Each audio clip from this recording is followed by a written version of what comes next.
Hi hello good morning YouTube family, तुमचं स्वागत आहे सुवर्णा विथ एव्हरीथिंग या यूट्यूब चॅनलमध्ये। तर तुम्हाला कॅमेरामध्ये दिसत नसेल काय आहे, तर या पातेल्यामध्ये मी तूप कडवलं होतं आणि ते पातेलं आहे आणि हा चपातीचा मी मिक्सरच्या भांड्यामध्ये चुरा करून घेतलाय आणि गुळ घातलाय थोडासा आणि मग त्याचे असे मस्त लाडू करून घेतलेत। खूप छान लागतात हे लाडू। आणि ते जे आपण तूप कडवलेलं असतं ना त्या पातेल्यात जे काय थोडंफार तूप त्याला शिल्लक असतं आणि तूप कडवल्यानंतर जो जाळीदार भाग म्हणजे नाही का पदार्थ शिल्लक राहतो ना तुपाचंच असतं ते, तर ते वाया जात नाही आणि त्याच्यामध्येच मी हे चुरमा केलाय। आमची आजी करायची, खरं तर आजीच्या बाटव्यातून शिकलेली हा पदार्थ आहे।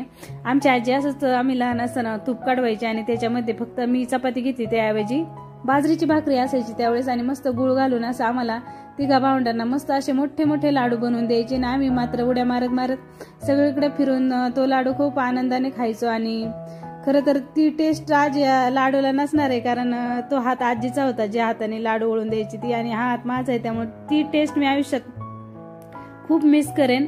आणि कुणाकोणाला आवडतात असे लाडू मला कमेंट करून नक्की सांगा। असेच नवीन नवीन व्हिडिओ पाहण्यासाठी माझ्या चॅनलला सबस्क्राईब करा। चला तर मग बाय।